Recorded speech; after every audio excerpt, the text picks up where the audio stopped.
Authentique et humaine, elle parle avec franchise.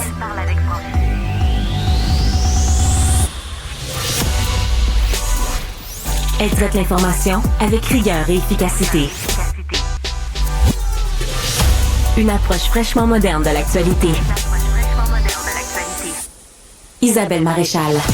Bonjour à tous. Merci d'être là en ce mercredi où on a eu de la neige en début de semaine. On a eu tellement de pluie hier. Ça continue un petit peu.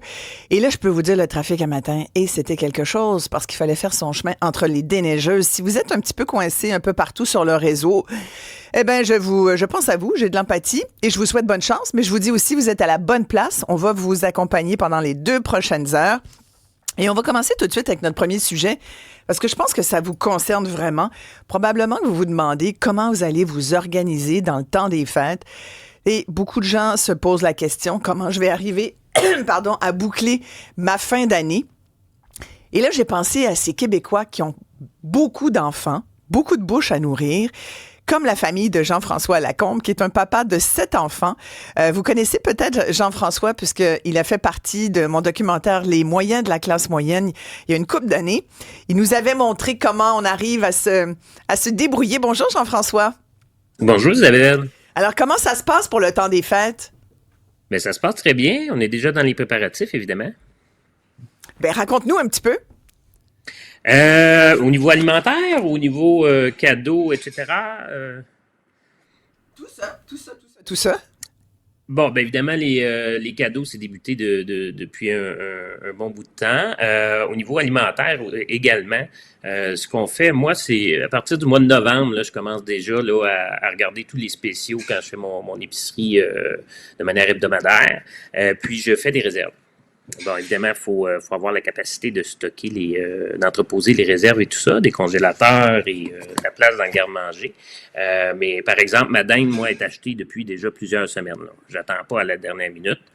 Donc, des trucs comme ça que je vais faire. Je magasine beaucoup les magasins qui ont des rabais sur la nourriture.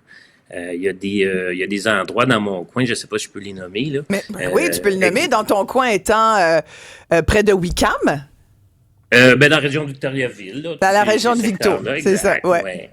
Exactement. Il y a le magasin Bouffe à rabais qui vont vendre du gros, qui ont des surplus des fois qui se retrouvent là, qui n'est pas vendu dans les grandes surfaces. Donc, on sauve là-dessus, autant sur le canage, le congelé et tout ça. Donc, ça permet d'économiser beaucoup. Il y a aussi vous faites beaucoup de choses vous-même, en fait, Jean-François. Avec ta conjointe, Mélanie, vous faites vraiment beaucoup de choses.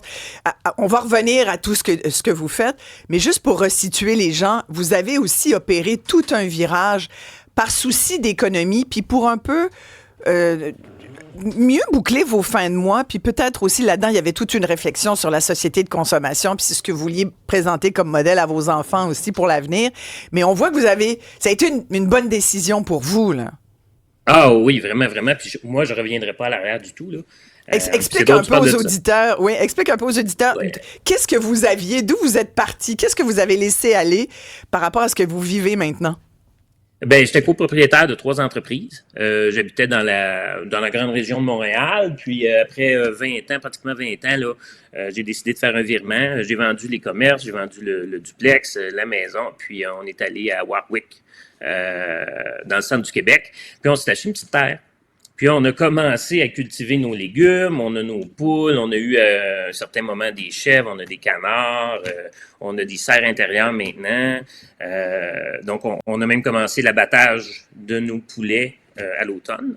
Donc ça fait partie justement de mes préparatifs de Noël. La semaine dernière, j'ai fait cuire 5 poulets qui nous restaient de l'abattage de l'automne de l'an dernier pour faire mes pâtés aux poulets maison. Parce que ça, c'est je pense que beaucoup de gens le savent, mais un des gros trucs, c'est de cuisiner. Il faut se mettre à nos chaudrons, parce que si on achète du tout fait, ben nécessairement, on paye plus cher. Puis quand on accumule tout ça, ben ça paraît sur le portefeuille, là. À l'époque, quand j'étais allé vous voir sur votre petite fermette, vous aviez même des cailles, Jean-François. Oui, on en a encore quelques-unes. On recommence le cheptel de cailles au printemps. Bon. On a eu des chats errants qui ont profité de nos cailles durant l'été. Donc, c'est ça, on en a perdu quelques-unes. Il nous en reste un peu, mais là, on va renouveler le sang du cheptel et tout ça. Parce que ça donne des bons petits œufs, les œufs de caille. Ouais. Et puis, c'est très bon aussi, la caille. Ouais. Les enfants, ils ont... dis aux auditeurs, ils ont quel âge, là? Parce que vous avez tous les âges. Oui, là, j'ai du 14, 13, 12, 10, 8. Puis là, ça change, là, 6 et 3 bientôt. En janvier, il change, là. Oh, Le mon petit dernier, Dieu, là, il y a 3 ans. Le petit dernier, il y a 3 ans que j'ai vu bébé. Oui. Puis je te dirais qu'il en vaut 2, là. C'est ainsi. C'est le terrible 3. C'est ça. Dis-moi, quand tu disais, on regrette pas du tout par rapport au coût de la vie qui augmente. 2024, ça a été une année intense. Ça a été solide là, sur le portefeuille des Québécois. D'ailleurs, on surveille pour vous ce matin la baisse potentielle du taux directeur de la Banque du Canada parce que ça va avoir un impact sur tous les gens qui ont une hypothèque, mais ça a un impact en général sur l'économie. Et quand on regarde, entre autres, les dernières statistiques, il y a un rapport fort intéressant sur l'insécurité alimentaire où on voit que la classe moyenne dont tu fais partie est très touchée.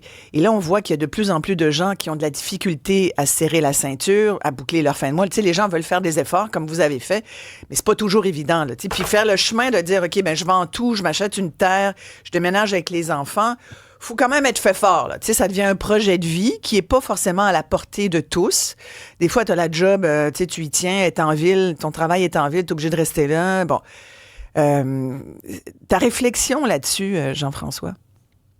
Ben évidemment, c'est pas pour tout le monde, pour les raisons que tu as mentionnées. Puis des fois, on veut pas s'éloigner de la famille aussi. Il faut être prêt à faire ça. Bien ça. C'est pas un choix facile d'éloigner, par exemple, les petits-enfants des grands-parents. Ça a été une grosse réflexion dans notre cas. Heureusement, j'ai des parents qui sont très globe-trotters, qui n'hésitent pas à faire de la route pour venir nous voir et tout ça. Là. Puis on a la maison pour les recevoir, comme tu as vu. Fait que ça aide beaucoup. Donc ça peut être plus difficile. L'emploi, bien évidemment, si on s'attache à notre emploi qu'on aime beaucoup, c'est important de faire ce qu'on aime dans la vie. Donc ça peut être un frein un peu, mais par contre, moi, je crois qu'on peut retrouver aussi... mais encore là, tu sais, ces choix-là sont souvent motivés par le bonheur. Tu sais, si on n'est plus heureux dans ce qu'on fait, un peu comme moi, c'était rendu, j'avais fait le tour, ben là, c'est bon un petit reset qu'on appelle, là, ça peut pas faire de tort. Oui, effectivement. Donc, ouais. Je vais en profiter, tu me permettras, Jean-François, de donner nos numéros aux auditeurs. J'aimerais ça que vous me disiez, vous, comment vous vous arrangez là, en cette fin d'année 2024 qui a été quand même, il y a eu un certain poids sur le dos des consommateurs, sur le dos des contribuables. Ça va se poursuivre, on le sait, l'année prochaine, mais quand même, il y a des façons d'arriver à boucler ces fins de mois, même si la plupart des gens le disent, en tout cas pour le tiers des Québécois qui le disaient dans un récent sondage léger, il va falloir se serrer un petit peu plus la ceinture et faire des choix de consommation. Et il y en a beaucoup d'ailleurs qui doivent faire des choix alimentaires. On parle de choix élémentaires, mais alimentaires aussi. Nos numéros, vous faites le 1-877-827-2346. Vous pouvez bien sûr me joindre par texto en faisant isabelle@cube.ca. Ça, c'est notre courriel. Et par texto, c'est le 187-Cube Radio. Je suis en compagnie de la directrice générale de l'Observatoire québécois des inégalités, Nathalie Gué. Bonjour, Nathalie. Bonjour, Madame Maréchal. L'Observatoire, Isabelle, parce qu'on se connaît. Et d'ailleurs, par souci de transparence, je vais dire que je siège sur un comité de classe moyenne. C'est bénévole. Hein, je suis pas payée pour ça. Mais au moins, je veux quand même le dire à nos auditeurs. On siège ensemble sur un comité organisé justement par votre observatoire pour essayer de définir c'est qui exactement la classe moyenne, quelles sont ces classes moyennes, puisqu'on sait maintenant qu'on ne doit plus parler d'une seule classe moyenne, mais bien des classes moyennes. N'est-ce pas, Nathalie? Absolument. Donc, on va avoir un ensemble de définitions, de références de nature plus sociologique par rapport à la classe moyenne autour des professions, du mode de vie, des aspirations. Quant à un certain niveau de consommation, par exemple, on va avoir aussi l'aspect de l'auto-identification, c'est-à-dire moi, en fonction de tous ces repères-là, où est-ce que je pense que je me situe. Ouais. Et enfin, il y a des définitions qui sont plus de nature économique. Par exemple, l'OCDE va considérer qu'on va être dans dans la classe moyenne si notre revenu se situe dans un intervalle autour du revenu médian après impôts et transferts, donc entre 75 et 200 par exemple, du revenu médian. Fait que là, on disait dans notre dernière rencontre, justement, un de vos économistes disait, bien, probablement que c'est entre les classes moyennes, c'est situé, il y a la classe moyenne, on va dire, plus basse, là, enfin, la première sur le bord là, d'être démunie, qui fait autour de 44 500 $, et puis ça va jusqu'à 109 000 selon les données. Donc ça, c'est la classe moyenne plus privilégiée. Puis il y a la classe moyenne, moi je l'appelle de même, la classe moyenne, le cœur de la classe moyenne, autour de, bon, ça peut être entre 70 000 75 000 $. Mais ça, c'est parce que c'est toujours intéressant, parce que c'est le revenu, dans le fond, qui nous permet de décrire qui sont ceux qui font partie de la classe moyenne. Ce qui est assez intéressant aussi, c'est qu'il y a beaucoup de gens qui se disent dans la classe moyenne, mais qui sont pas tant dans la classe moyenne. Évidemment, il y a les plus riches, mais il y a aussi des gens qui ont été déclassés au fil des ans, qui aujourd'hui, puis je pense que votre dernier rapport sur l'insécurité alimentaire, Le Monde, il y a de plus en plus de gens de la classe moyenne qui ont de la misère à arriver, là, Nathalie. Là.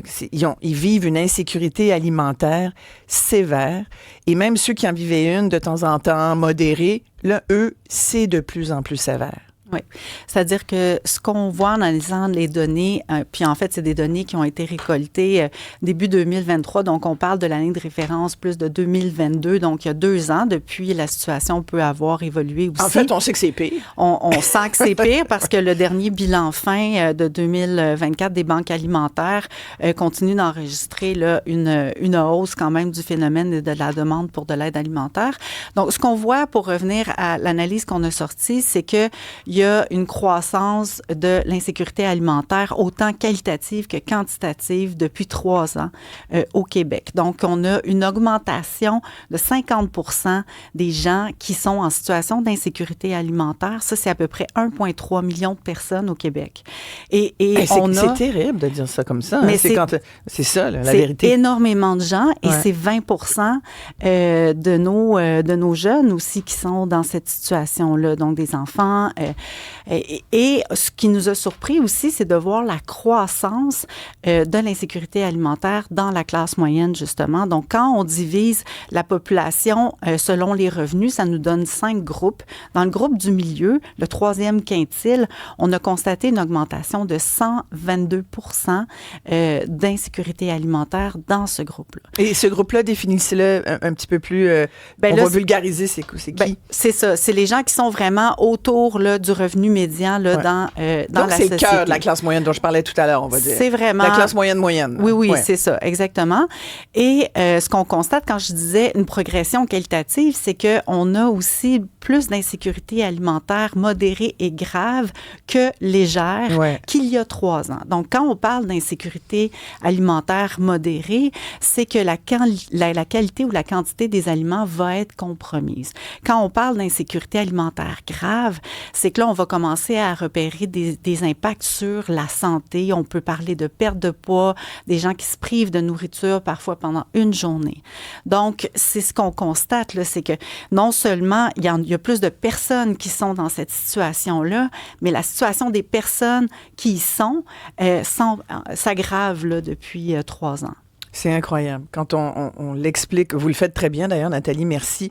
Ça nous met en plein visage. Il y a encore des gens qui disent « Ouais, mais... » Il y en a qui doutent encore de ça. Il y a des gens qui disent « Ouais, mais ils ont juste à moins magasiner. » Puis il y a encore ce phénomène de dire « Les gens dépensent trop, puis c'est un peu de leur faute. » Je pense qu'il y a une classe moyenne travaillante aujourd'hui, puis on le sait parce que on le voit dans les banques alimentaires. Vous en avez parlé. Les nouvelles clientèles depuis les 3 dernières années, ce sont des travailleurs de la classe moyenne.